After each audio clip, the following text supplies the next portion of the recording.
Good day to you all. My name is Dr. Jani Vremi, and I am the Deputy Director at the Srinath Ramphal Center at the University of the West Indies in Barbados. And I'm today your moderator for this exciting ASIL session entitled One Step Forward, Two Steps Back, Judicializing Trade and Investment Dispute Settlement. As you would have probably read from the background information for this session, we are looking in this session at the issue of judicialization of international law, in particular in the fields of trade and investment. From the creation of the PCIJ, following the catastrophic use of force in World War I, to the establishment of international criminal tribunals to redress international crimes, even in international economic law, the creation of the GATT, countries have been embracing more and more judicialization through standing courts and independent bodies of judges to adjudicate disputes. But we are seemingly witnessing a variation in approaches. On the one hand, we have UNCITRAL, which is currently discussing the creation of a standing adjudicatory body, including a potential multilateral investment court and an appellate mechanism to complement or replace ad hoc arbitration. However, on the other hand, the recent crisis in confidence at the WTO suggests that increased judicialization may result in its own problems. So, focusing on these recent developments in trade and investment law, this rapid response panel is going to discuss whether standing courts are really the most effective way for the resolution of international disputes with inherently political dimensions. Is judicialization the only approach to address this systemic crisis? Or is it time to reconceive international dispute settlement with respect to new features such as referral mechanisms from domestic courts and other models? With me to discuss this phenomenon of what is happening and potentially come up with some solutions are four illustrious speakers from a diverse geographical and professional background. All of them, however, have had direct experience in this space, and I'm so pleased to welcome them to this panel. Let me first welcome Professor Monica Pinto, who is a professor emerita from the Universidad de Buenos Aires. She's a member of the Institut de Droit International, an arbitrator, a member of ad hoc committees in foreign investment cases. She has been counsel and expert before universal and regional human rights instances, arbitral tribunals, and even the International Court of Justice. She has been a judge and president of the administrative tribunals of the World Bank and the IADB. She has authored several books and articles in periodical publications on issues relating to international law and investment law. Welcome, Professor. Second, let me also introduce Jeremy Sharp, who is an independent arbitrator and international law advisor based in Ottawa, Canada. He was previously a partner in Sherman and Sterling's international arbitration and public international groups in both London and Paris. Before that, he served as chief of investment arbitration in the US Department of State, as a law clerk at the Iran-US Claims Tribunals in The Hague, and as an adjunct professor at Georgetown Law School, where he taught on international courts and tribunals. Welcome, Jeremy. Third, let me introduce Professor Tullio Treves, who is a proud Italian and Argentinian national, but who currently lives in Italy. He has had a distinguished academic career in Italy, teaching international law at the universities of Milano, Torino, Sassari, and Pavia. He is today a professor emeritus of international law at the University of Milan. He has been active in a number of capacities before the UN Conference of the Law of the Sea, both as a member of the Italian delegation, as a legal advisor to the Italian mission, and also as a judge in the International Tribunal for the Law of the Sea. He's also an experienced arbitrator in state-to-state disputes and an advocate before the ICJ. Last but by no means least, I'd like to introduce Mr. Andre von Walter, who leads a team of lawyers working on investment law, sustainable development, and dispute settlement in the Directorate General for Trade of the European Commission. His recent work is focused really on developing the EU's approach to investment dispute settlement, and he has represented the EU in many bilateral investment negotiations, including before the UNCITRAL Transparency Convention, and he represents the EU in UNCITRAL's current work on ISDS reform. So that was a very lengthy introduction of my esteemed panelists. Without further ado, let me jump right into the questions that we are going to discuss today. And we want to start with a sort of a framing question. And it's really to guide this whole discussion and give a sense of basically an overview of what is happening in the fields of international investment law and trade law, in particular as it relates to the dispute settlement regimes.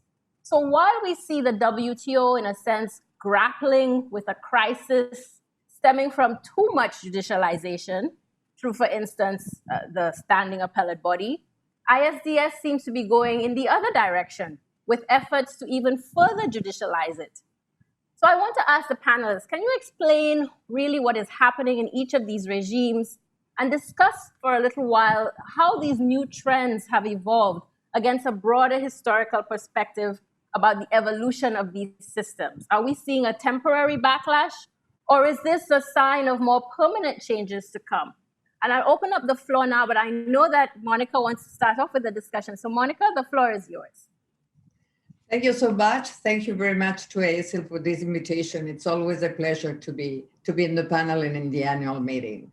I guess that both trade and investment arbitration systems, this settlement of dispute systems, are references of what we called, starting the 90s, the global governance model. And at the same time, because of that, they institutionalized, they judicialized. Even when we are dealing with trade and foreign investment as companions, there are some differences between them. There is a difference in the design because WTO is just built on the grounds of GATT. And of course, when GATT had this very dispersed and ad hoc system in which mainly conciliation and mediation were the principal means, but there were also some experts to sit in a sort of arbitration panels. But afterwards, when WTO was established in 1994, the system was twofold. A first instance of panels, and then a second instance of a standing appellate body, a fixed body, permanent body with a fixed number of members dealing with the review of the previous decisions. On the other side, ICSID is structured on the grounds of ad hoc arbitration tribunals, mainly of 3 arbitrators. They could more, less, but in any case, both parties are suggesting the name of an arbitrator, and these 2 or 3 or whatever are just appointing the third one. And there is no standing body, there is no appeals instance. So the difference in the design are quite big, I guess. On the other side, the actors of the systems are different. WTO is just interstate litigation. I wouldn't say it is the traditional litigation between states or among states, but in fact, it's interstate. While in ICSID, you have non-state parties, non-state actors, mainly corporations, and maybe also individuals, but mainly corporations, bringing claims against the state.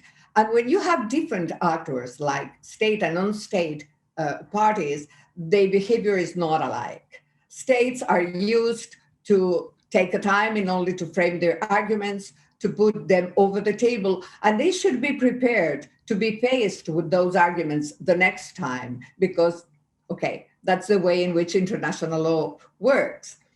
Instead, corporations work on a completely different dynamic. They do have a council that comes for a given problem, and when the problem is over the table, well, they analyze which is the best argument to put in the given claim, in the given case. The third difference I want to stress is the applicable law. I'm not dealing with the international law applicable to arbitration or to trade law, but I'm dealing with the stuff, the main stuff that is applicable. On the side of WTO, there are some 60 or perhaps more agreements that had been negotiated in the Uruguay round that were signed in Marrakesh and other agreements, but mainly those. And so far we know that WTO system has been dealing around 600 cases, and 500 of those 600 have worked on the grounds of GATT 1994. That may give us room to infer that there is a certain homogeneity in the way in which this interpretation is given. On the other side, BITs are the main instrument for the formalization of rules regarding foreign investment, bilateral investment treaties. And they may be also free trade treaties and other sort of treaties. But out of the 800 cases that so far has been dealt with by ICSID in arbitration, the 60% have invoked BITs as the main applicable law. And only you have 10% invoking the Energy Charter Treaty or the other NAFTA or other free trade agreements. So there is a great decentralization in the applicable law, and it is also, which mirrors a decentralization in the arbitral tribunals. So you may have different tribunals put to give an interpretation of the same rule, but in the light of different circumstances. So that's a difference. Both of them are said to be facing a crisis right now. Which are the causes of the crisis? Well, starting with foreign investment, the two reference points of foreign investment dispute settlement are on the one side arbitrators and on the other the product of their work, that is awards. Regarding arbitrators, criticism is of different kinds and different colors. It is said that the pool of arbitrators is small, is selective, they are lacking diversity, and these are the main arguments. When you look at the statistics, I'm speaking very roughly in the light of the statistics brought by ICSID, but only 12% of the cases are brought by North America and Western Europe. That means that the 88% of the cases come from the rest of the world. How are the figures regarding arbitrators? Well, almost a 50%, 47, 46% of the arbitrators are coming from North America and Western Europe, and only 10% from Latin America and South Asia. So, and also when you're looking at the gender issues, that is very sensitive. 88% of the arbitrators are male and only 12% are women. So very colloquially, I can say that perhaps the 88% of the cases are dealt with by male Western Europe and North America origin. So there is perhaps a lack of diversity that can be solved, and I'm sure that there are efforts already in place in order to broaden that pool. What about the cases? And I'm running out of time. Regarding cases, the point is the lack of consistency. And it is said that this lack of consistency is because of this decentralization, and because of that, states are working in Ancestral Working Group 3 regarding an appeals instance. There is also a draft code of conduct in Working Group 3, also in order to deal with the conflict of interest that arbitrators may be facing. I may have some ideas for WTO, but I don't know whether you want me to put them together right now or to keep them for later. Well, I think we might just go around the panel a little bit and hear what they might have to say. I think you've given a really good overview of where the systems currently are, and how, especially with respect to investor-state dispute settlement. I wonder if any others of the panel would like to jump in and explain how we have gotten to where we are, and what are the divergences between what's happening in the WTO and what's happening in investor-state dispute settlement, explaining about how we've gotten there. Any of our panelists could jump in. Go ahead, Tulio. Well, perhaps it's not exactly what you were asking for, but I think when we discuss judicialization, I hope I pronounce it right, we should at least agree on what we mean by this work. And I have the impression that, of course, it has to do with permanent judges on the international stage. But still, if we look at the discussions, I think there are two different aspects. One is whether it is considered a good idea to have more permanent bodies, judges, tribunals, courts, or whether the discussion focuses more than on the body, on the compulsory dispute settlement mechanism that provide jurisdiction to the body. My impression, but I may be wrong, of course, other panelists may feel otherwise, is that the criticism to the ISDS in investment matters is aimed at arbitrators, the judge, but in fact, most criticizers are worried about compulsory jurisdiction. And especially in the early discussions in the European Union, there was a clear indication that the concern was on arbitrators, but especially on the fact that arbitrators enjoy a form of compulsory jurisdiction. And in the WTO, of course, the attack, mostly from the United States, has been against the appellate body, the most visible of the permanent bodies. But are we sure that this doesn't hide a dissatisfaction with compulsory jurisdiction? I will stop here.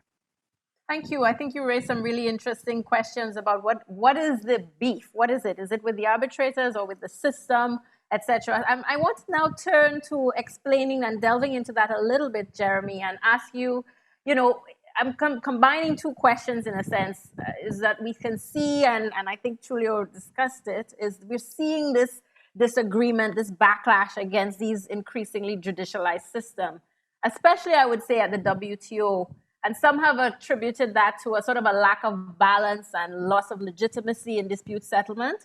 I guess my question to you is, what in your view is the crisis facing trade and investment dispute settlement systems?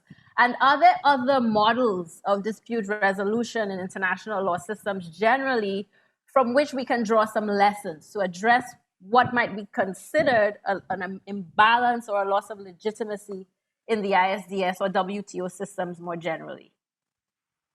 Thank you, Genevieve, and thank you to the organizers for having me.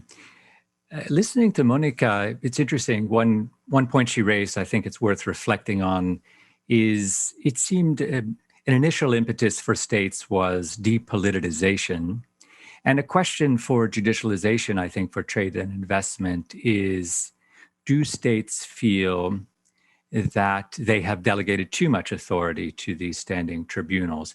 I think we might look at these questions similarly in the sense that, do states feel like they've gotten the benefit of the bargain that they've established for themselves and their nationals for the dispute settlement systems in trade and investment? And I think for many states, the answer is no. If you look at trade, for example, and the appellate body, and we seem to have gone from the dispute settlement system as the crown jewel of the international trade regime to a total state of paralysis. And if you look at the criticisms, for instance, of the US, it's very fundamentally about the nature of judicialization itself and the appellate body. From the US perspective, the appellate body had a very specific and limited role, to modify or reverse or uphold the legal conclusions and findings of panels. And you can see this role reflected, for instance, in the rules that the appellate body would have to issue a decision within 60 days or 90 days. And from the perspective of states like the US, you've seen an arrogation of power, so to say, by the appellate body, that it's not playing a limited and specific role of deciding concrete disputes. it's becoming a major force in developing international trade law, establishing binding precedents, and so forth. And there's this sense that there's a judicial overreach, a flouting of the rules. It's not accountable to a democratic institution. And, again, this goes to a very fundamental question about judicialization. The appellate body, is it treating the WTO agreements more like a constitution, or is it treating it more like a contract? And these raise very fundamental questions when we're thinking about reform of the WTO. Is it enough just to have a sort of certain more minor institutional rules, or is there something more that's required, like taking certain kinds of disputes out of the appeals mechanisms, like trade remedy cases, or having ad hoc, maybe party-appointed members deciding these kinds of cases? I think for investment, there's a similar sort of question that's going on in the UNCITRAL Working Group 3 sessions. Have states established a system that really responds to their needs and gives them the benefit of the bargain? And I think there are two interrelated problems. The first is that the investment dispute system is itself inherently decentralized. Unlike the WTO, you don't have a multilateral institution. You don't have a global treaty on this. Instead, you have this regime that has emerged over many decades organically, sort of, or more on a bilateral basis. It has different sources and actors. And of course, it's very difficult to reform a regime like that is so disparate with so many different sources and actors. And the second thing that's challenging for states, I think, with the investment regime is the very model of the dispute settlement structure they established in their initial treaties, this delegation model of bilateral investment treaties, where states have delegated authority to private individuals to bring claims directly against states. And of course, the private individuals don't have the same interests as states in the long-term integrity and the interpretation of the treaty. They might have more of an interest in maximalist arguments. And the other delegation is this broad delegation of authority to the adjudicators, ad hoc party-appointed adjudicators, to interpret these very broad, open-ended, some would say indeterminate provisions. And again, we see states moving very much against this kind of delegation model to a much more prescriptive model, which is giving a lot more guidance to tribunals, a lot more control mechanisms. So as we think about the kinds of reforms that we may be seeing with respect to judicialization of the investment regime, one can imagine not only greater clarity, more exceptions. There could be screening mechanisms like tax and financial services, where the two states parties to the treaty could decide whether cases might go forward or claims might be made, for instance, for expropriation. But in all of these issues, I think the fundamental question is, how do states feel like they can get the benefit of the bargain for themselves and for their nationals, and even if that requires a move away from an initial impetus of depolitization toward greater state control? Perhaps I'll leave it at there. Thank you, Jeremy. I don't know if anybody wanted to jump in with these wonderful remarks, but I think as we're thinking more and more about different actors in dispute settlement. So yes, the state and the arbitrators and judges certainly front and center in investment. You also have investor states, so you have the investors involved there. But is there room now in each of either of these systems for more legitimacy by bringing in more non-state actors into the process, either in terms of what the rules are, or in terms of bringing them in another way into dispute settlement, so that we can legitimize it a little bit more than what it currently is in both the WTO and ISDS? Is there room for greater opening of the system to more actors so that we can increase the legitimacy that we have now in the system? Anybody wants to jump in? Monica, I can't hear you. Yeah, perhaps just to remind that these requests for more voices, including the civil society, started very long ago. As you know, my country has provided many examples in foreign investment arbitration. And in 2005, 5 NGOs filed a petition in order to be heard in the case of Suez against Argentina. And the arbitral tribunal at that time, it was Syracuse, Kaufman, Kohler, and Nikon, allowed them to file an amicus. And because of that, there was a new rule in ICSID, Rule 37.2, which allows non-disputing parties, but that's the way for NGOs to get into the system, to file amicus or to be in a certain way participating in the litigation. Thank you. I wanted to ask also, because I think, Jeremy, I had asked a question about other models of dispute resolution that we could turn to in thinking about judicialization, either moving away from judicialization or a more perfect way of being judicialized. Are there other models that we can turn to that could provide a basis or an alternative to the current models we have, and the ISDS as well as the WTO? I think so. I mean, what's interesting right now is there are very serious questions in the WTO and investment arbitration about the regime of the system, and it allows us then to think a bit more creatively and from a more conscious design system perspective. And at least from my perspective, it's useful to think about these both from the international level and the domestic level as we're thinking about possible reforms. Because if you take the example of investment, at the international level, if we look at the existing stock of international investment agreements, it's essentially steering the parties toward a formalized dispute resolution process. Of course, you have a reference to consultations or negotiation, but it basically says if you haven't settled the dispute within 6 months or 60 days or 90 days, then you can go forward with arbitration. And if we want to avoid that, then we should redraft treaties or draft treaties in the future where it's specifically stated that the parties are either required to engage in consultations. There is a period during the cooling off period for negotiations. Maybe there's mandatory mediation or conciliation or good offices. At the same time, at the domestic level, it's a question of whether states have oriented themselves to properly deal with these kind of disputes in a manner other than just proceeding to arbitration. That is, at least to my mind, it raises 4 questions about how states organize themselves for investment disputes. The first is competence.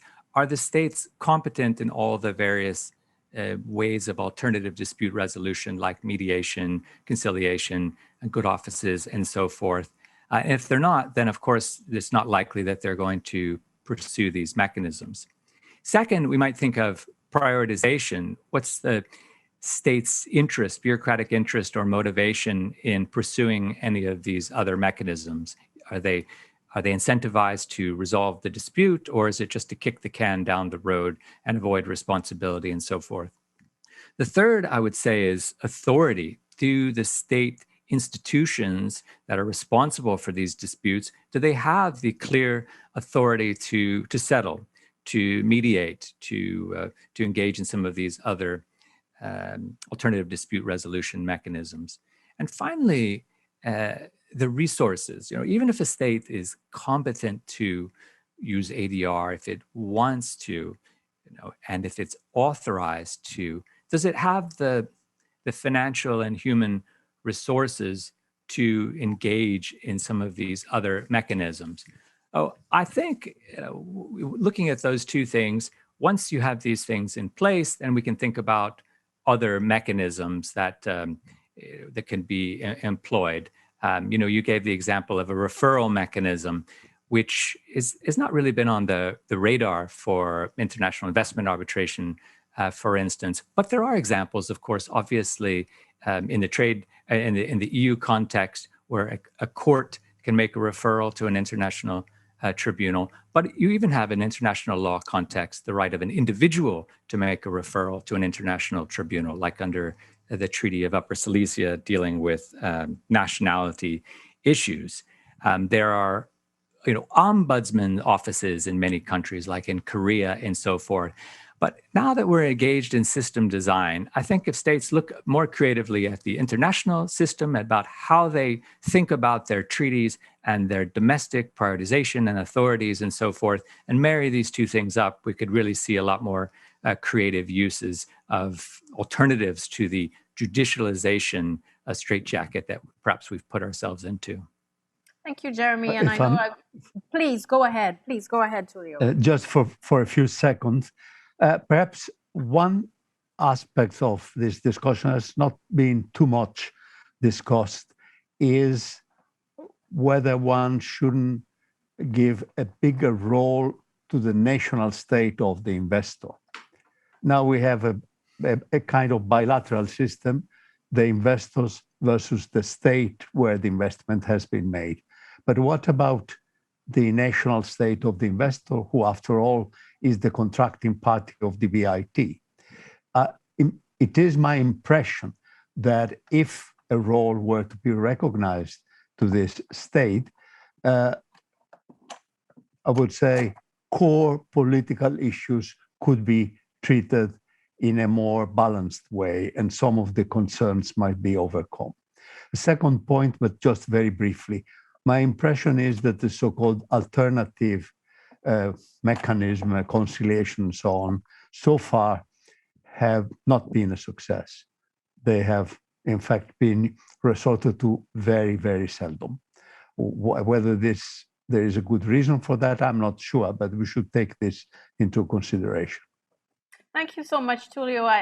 I'll take that parting thought and throw in, and we haven't heard as yet from Andre, all of these different alternatives, to judicialization doesn't seem to be the sort of the thrust of the EU approach, either to ISDS or WTO dispute settlement. And we've witnessed a situation where the EU, for instance, is lobbying for greater judicialization of ISDS through the creation of a multilateral investment court.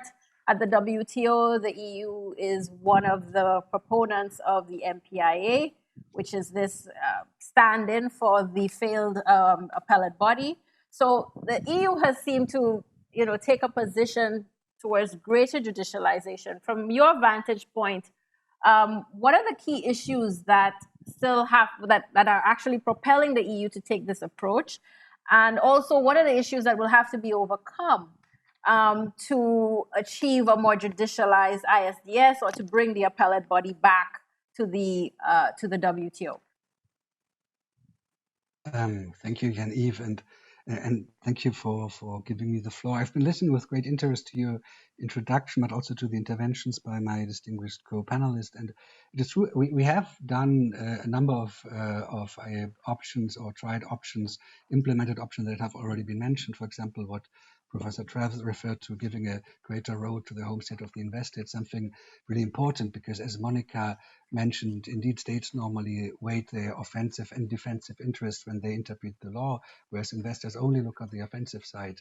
And for decades, home states of investors who were not themselves subject to claims did not really look so much into how these investment treaties were interpreted. And it took really some time for the states to say, even if we are not on the respondent side, we need to be aware of what is going on, and we need to be able to make so-called non-disputing treaty party interventions in investment treaties to make sure that these interstate legal obligations are interpreted in a way that is also acceptable for the state that are the contracting parties.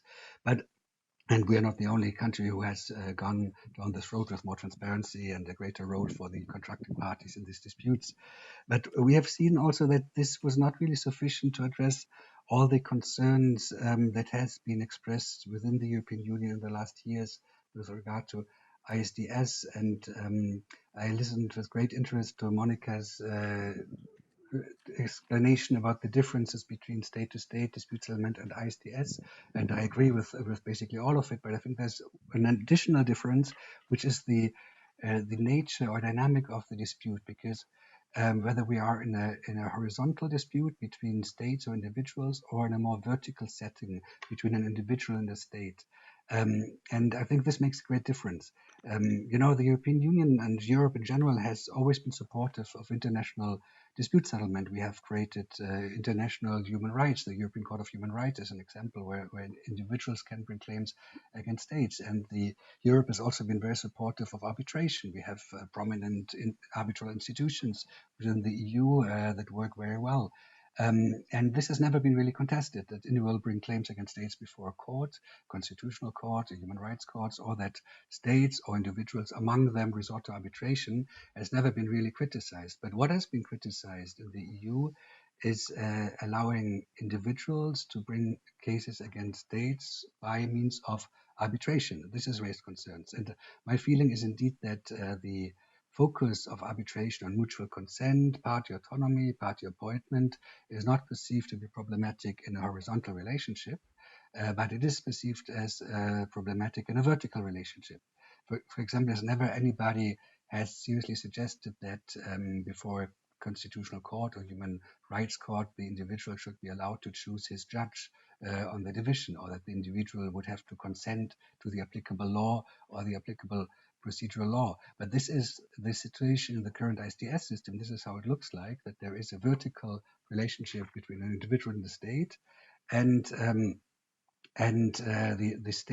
individual is at the same footing at the state. It has been taken a long time in many countries to actually accept judicial review and to create domestic courts under which individuals can bring claims against states, and this is very important. But this has normally always been done by courts where the judges are appointed by the states, and also the first, for example, mixed claims commission, like the US-Mexican Claims Commission or the Mixed Claims Commission set up under the Versailles Treaty. They have allowed individuals to bring claims, but before judges appointed by the states. It is true that in international arbitration between individual investors and states on the basis of contracts is a long history also, and it was certainly important that we had this internationalization of the state contracts in order to stabilize the legal relationship at a time where we didn't have any international court for these disputes. But I think this placing the investor on an equal footing with the state surprises when it's no longer about investment contracts, but about the interpretation of investment treaty in investment treaty arbitration. Because as you know, investment treaties have provisions that are very similar to concepts of constitutional or administrative law, so like absence of arbitrariness, discrimination, fairness, proportionality, right to property, and the repeated interpretation of these norms in ISDS cases, even if the cases are only binding in a particular case, but the repeated interpretation will over the time circumscribe the boundaries of the permitted or non-permitted governmental action. And this is normally a role that is attributed to administrative or constitutional courts or human rights courts. And what we have seen in the public debate within the EU is that a majority of citizens and also policymakers do not feel comfortable with having these public law disputes submitted to what is perceived as being a private matter of arbitration. And so this is why we, as I said before, the EU is very much supportive of international dispute settlement. And we have decided not to give up on investment dispute settlement, but we have said we're going to move towards a more court-like system, a more judicialized system that we have then negotiated in our bilateral agreements, and where we have made also clear from the beginning that in the end this should culminate into a multilateral investment court for where other countries could also join. So it is. I'm not convinced that it's so much the question of is it compulsory jurisdiction or not. I think it's really a question that we're entering here in investment treaty arbitration in a public law dimension where individuals, companies bring claims against governmental measures, and submitting this to a field of arbitration with full party autonomy, party appointment, etc., is something that is difficult to accept, at least in Europe, in the debate that we have had here in the last years. I wonder if any of that's excellent. That's an excellent overview of the EU's approach. Nobody is seemingly interested in dismantling the current system. is what I'm hearing. Is really just a question of ensuring that you put in place the necessary sort of structures to make it a little bit more independent and make it a little bit more transparent, the way these arbitrators are being appointed and that sort of thing. I wonder if any of the panelists have anything to say about that. Anybody challenges the very premise of, for instance, ISDS, where you have an individual who can bring a case against a state, and whether we should think about doing that at the WTO, or whether, if anybody has any views on questioning the basic structure of ISDS and dispute settlement at the WTO.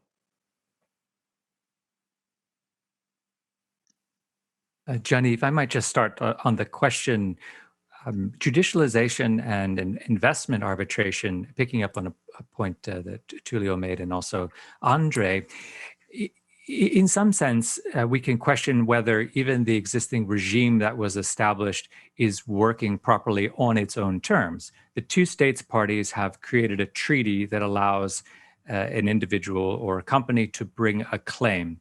But there are control mechanisms built into that system to allow both states parties to exercise control over the legal development of their treaty, of course, starting with the pleadings by the respondent state.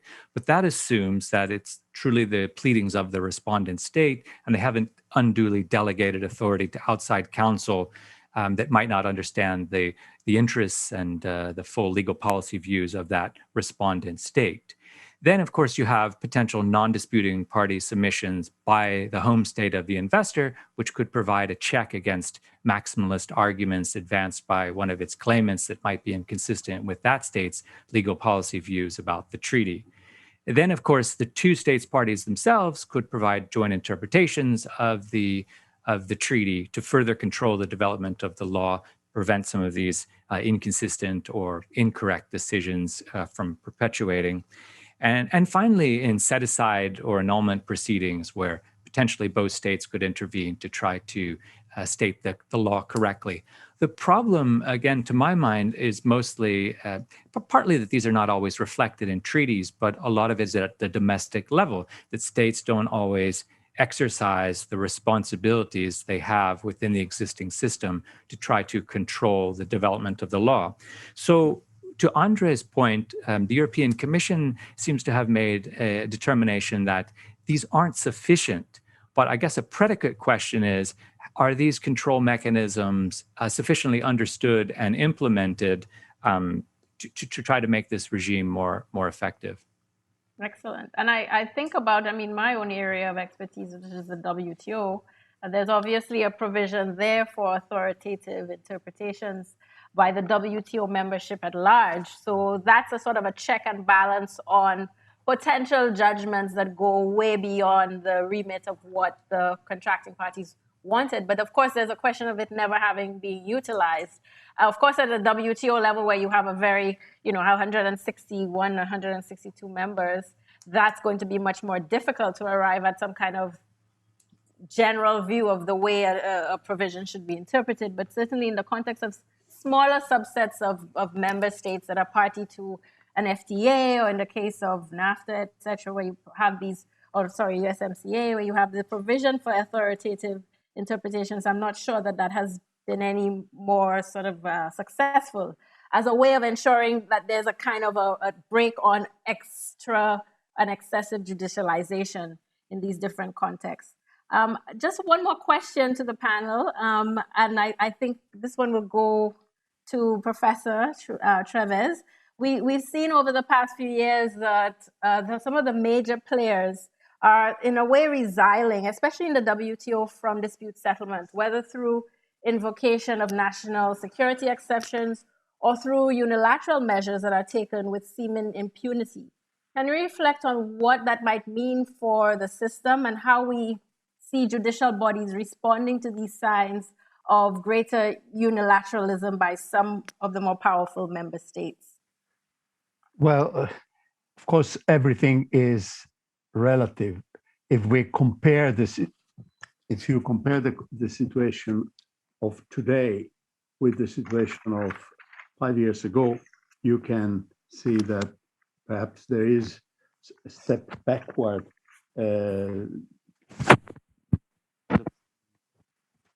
of position by the main players. And I must say, I have mostly in mind state-to-state dispute, like on the International Court of Justice or state-to-state international arbitral tribunals. But if we compare the situation of today to that of 30 or 50 years ago, we still see a big progress. What we are seeing now is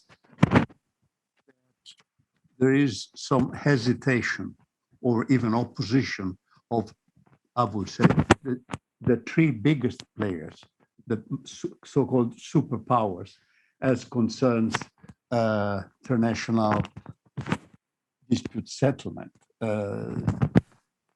China is not linked by any compulsory jurisdiction mechanism apart from the law of the sea, and there, in the only case in which it was a respondent, it decided not to appear.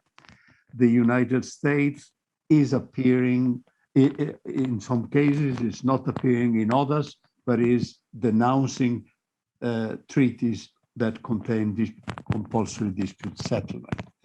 Russia has not appeared in a few cases, while it is appearing in others. So the situation is a bit nuanced, I would say. There's no, let's say, dramatic trend against dispute settlement.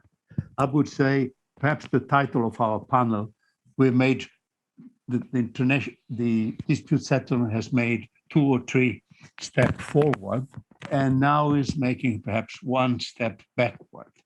But still, these efforts that are going on in as far as the investment is concerned are very important, and they are conducted in a situation in which there are 3,000 BITs in force and hundreds of new cases are started every year. So states are taking, let's say, the time necessary to adjust the defects of the system.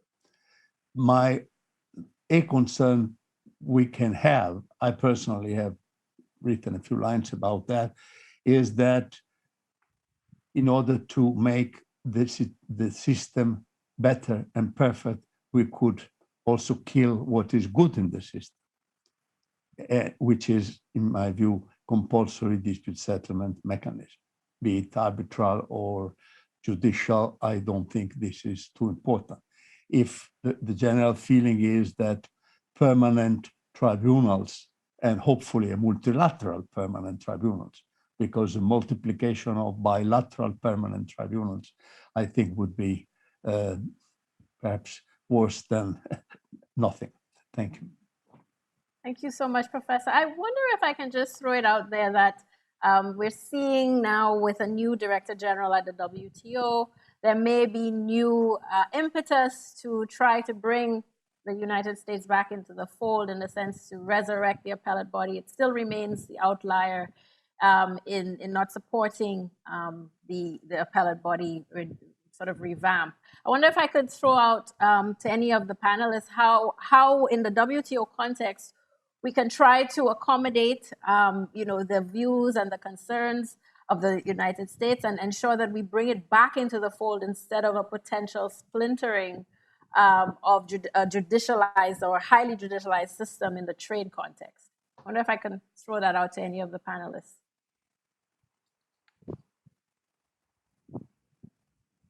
No takers? Well, one word, there is a new president and the new administration. Maybe it could be different from the previous one. I agree. But Jeremy, I think you wanted to say something.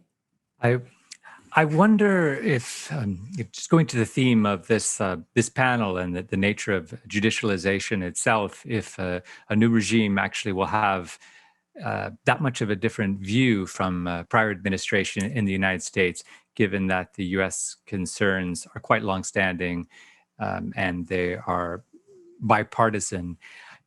Going to your point, I guess the broader question is, have we structured this regime in a way that has sufficient safeguards for states to ensure that each state member of the WTO feels like it's getting the benefit of the bargain? Is it enough to make reforms to the WTO appellate body along the lines of the Walker Principles, or is something more fundamental required? I think it's too early to say. Much of this, of course, comes down to trade remedies and how the appellate body has dealt with those. But part of it seems just a very fundamental question about judicialization itself and the nature of a standing tribunal that sees its role in a particular way that might not always be consistent with the way that some other powerful actors in the international lawmaking regime might see the role of that entity. Thank you, Jeremy. Andre, before I turn to the last question in our remaining 5 minutes, I wondered, as the European Union, if you had any comments on the current state we find ourselves in at the WTO, and whether there are sufficient mechanisms to ensure that this current system, one way or another, is kept intact or reformed in a way that is more pleasing to the membership. Well, we have made concrete proposals in this regard, and we're trying to find solutions to the problems that have been identified. And so we're standing ready to engage on this also with the new administration, of course. But that's all I can say for now. Our proposals are known, and there are the Walker Principles that are on the table. So we're waiting to see what this will bring. Thank you, Andre. And I'll just give a final thought to the panel, thinking again about the theme of where we are in this process of moving forward or one step back. A question in terms of creating and designing a judicial system or a non-judicial system. What are the core design features that you would consider indispensable to guard against some of the backlash we are witnessing today, especially at the WTO, or as we think of reforming ISDS? What, in your view, would be sort of the core features we must ensure to, so that we get the legitimacy and ultimately a successful dispute settlement system, either in trade or investment? Last word to each of the panelists. Okay, if I may take the lead, only comment, and I think that in the international arena, to build reasonable and decent organizations take a long while. So one of my concerns is whether not to be too quickly just turning down what is on food, because we need those organizations. And I think that the way in which the EU reacted in this emptied appellate body, just mirroring the system with the multi-party interim arrangement, blah, blah, blah, just mirrors what the system had there. We need decent, reasonable, predictable systems for settling disputes, and we need those systems to be rule-based. Thank you. Professor Treves? Well, frankly, I think that the important thing is to coordinate the efforts at reform, both in the WTO and in investment disputes, with the functioning of the system in the interim. Any reform will take time, while cases are there by the hundreds, and states and investors should be, let's say, should know that they are working in a system that is viable. That is my first reaction. Thank you. Jeremy, if I may ask you for some closing remarks? Sure. I guess if I were thinking about a system, how to ensure that states get the benefit of the bargain for themselves and for their nationals, three things come to mind, experiences that states have learned. I think first is simply clarity, as clear as the states can be about the various provisions and giving guidance, including interpretive guidance to tribunals. The second is additional control mechanisms or clarifying the control mechanisms so that the states are able to intervene in disputes appropriately, at the treaty drafting stage, during the disputes, and after disputes, to try to control the interpretation going forward. And the third, I suppose, would be a dialogue or an iterative process where the states give guidance in their treaties, the arbitral tribunals interpret those treaties and make decisions, and then there's reflection by the states and further guidance, which can be incorporated into further disputes, so that we don't have a breakdown in the system, but we have more of an iterative process that's built into the treaty itself, to try to clarify things in advance and allow for the regime to evolve in a more constructive way. Thank you so much. Sorry to cut you, but we have 9 seconds left. And Andre, the last word is yours in terms of the future of dispute settlement and your suggestions in 1 second. I believe that a little bit like what Jeremy said, the most important aspect will be to strike a balance in order to conciliate the objective of having full independence of adjudicators, and on the other hand, the accountability to the users of the system. And we will need to find some channels of communication between judges, states, other stakeholders that can strengthen the legitimacy of the system, but without impeding on the judicial independence and the legal correctness of the decisions. And finding this balance will be crucial, I think, for all dispute settlement systems, be it investment or be it in trade. We've made some proposals like this in the context of the WTO. And if we create a multilateral investment court, we will certainly also have to think about how to address this kind of communication channel that also I think Jeremy referred to. Thank you. Thank you so much to all the panelists. I'm sorry, but we're short of time. To Monica, Professor Pinto, Professor Treves, Dr. Sharp, Mr. Von Walter, thank you so much for your wonderful remarks today. I think we can conclude that the future of judicialized systems in trade and investment, at least in the opinion of our panelists, is bright, with a few tweaks. Ensuring greater voice for the participants and ensuring that there's a greater mode of communication between the panelists and the judicial bodies and the actors, the members. But beyond that, I don't think anybody here is advocating for huge change in direction towards greater judicialization. I'll just remind the audience that after this session, you are free, and we encourage you to join the broader conversation in the Continue the Conversation tab below in your Zoom link. And we'll have an opportunity to directly engage our panelists for 30 minutes after you have seen this session. So thank you all very much. Thanks to the organizers at ASIL, and all the best. Thank you to everybody for your wonderful remarks, and the viewing audience. Thanks for joining us. Goodbye. Thank you. Goodbye, everyone. Thank you, Jenny. Yeah. Thank you.